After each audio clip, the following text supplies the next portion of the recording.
Hey everyone! Today I'm going to show you how to super quickly create any animation for a 2D style game in Unreal Engine 5.6. For example, I made a fighting girl in a cyberpunk outfit.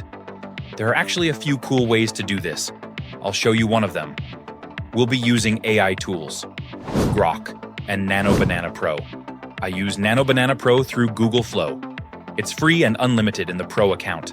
Nano Banana is awesome at understanding exactly what I want. Side or front views, precise hand and leg positions, any pose, clothing choices, and you can even upload multiple reference photos and combine them.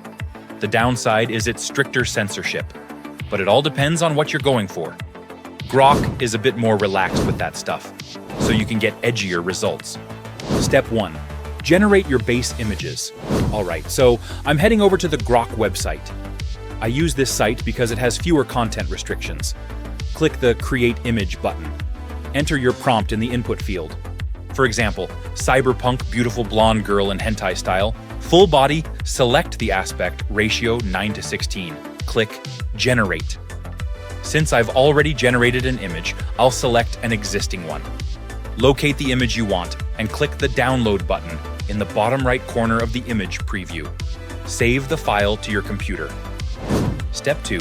Generating different poses on a green background. For this part, I'm going to be using Google Flow. Now let's switch Flow to the image creation mode, specifically Nano Banana Pro. I always go with 4 generations because, honestly, Nano Banana is free and unlimited here. So why not? Set the aspect ratio to 9:16. Then, I just upload that base image I generated in Grok. Nano Banana handles this like a champ. Next up, we download the image we want in 2K quality. Then, we toss it right back into Nano Banana.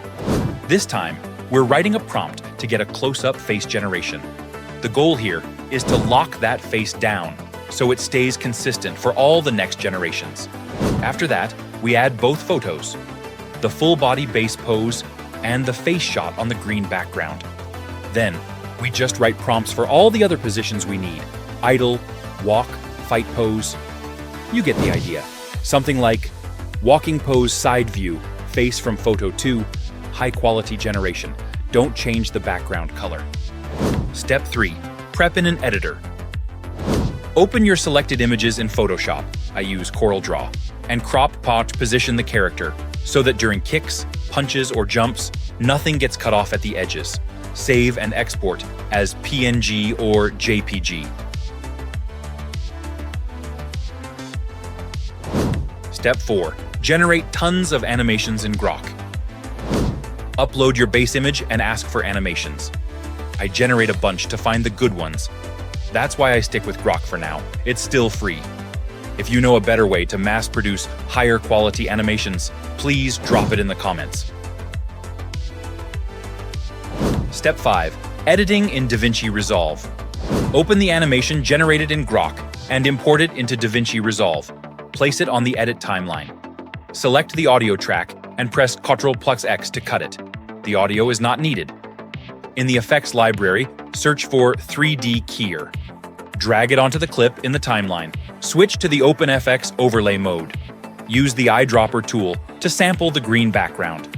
Adjust the dispill slider until the green background completely disappears from the subject. Creating a loop, make the animation perfectly looping by trimming or adjusting the clip duration until it cycles smoothly. Step 6. Export to PNG sequence. Name the file as desired and specify the save path. Select PNG as the format and choose 16-bit RGB plus alpha. Set a custom frame rate of 24 frames per second. Enable Export Alpha to preserve transparency without background. Set compression level to your preference. Maximum compression works well for smaller files without visible quality loss. Add the job to the render queue and click Render All. Once the sequence is exported, open the Unreal Engine. Step 7. Inside Unreal Engine. In Unreal Engine, create a test folder in the Content browser. Import the exported PNG frames from Davinci Resolve into this folder. Select all frames, Ctrl+A, and save them, Ctrl+S.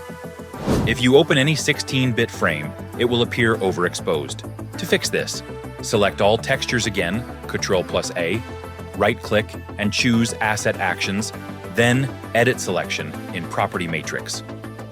In the opened window, under RGB curves, change from 1 to 2, or adjust to your preference for correct color mapping. Click Save. Now, opening any frame shows normalized colors. Select all textures once more, right-click, and choose Sprite Actions. Then create sprites. Select all newly created sprites, and press the right-click mouse again and choose Create Flipbook. Boom! Your animation is ready. Open the Flipbook asset. You can preview it immediately and adjust the playback speed. Set it to 30 FPS or whatever you prefer. That's how I made idle, walk, run, and jump, then tied them all together in one animation blueprint. It's seriously awesome how these new AI tools are speeding things up and making life easier for indie devs. Up next video, we'll put it all together. I'll walk you through combining these animations into a single blueprint, and we'll even add some new ones, like punches. Thanks for watching, guys. Drop your comments, ask questions, support my Game Fun 2-box. Join the contest for a chance to win a Steam Deck. All the info is in the description. I'm developing games on Unreal 5.6, so subscribe to the channel and help a fellow dev out. All links are down below. See ya!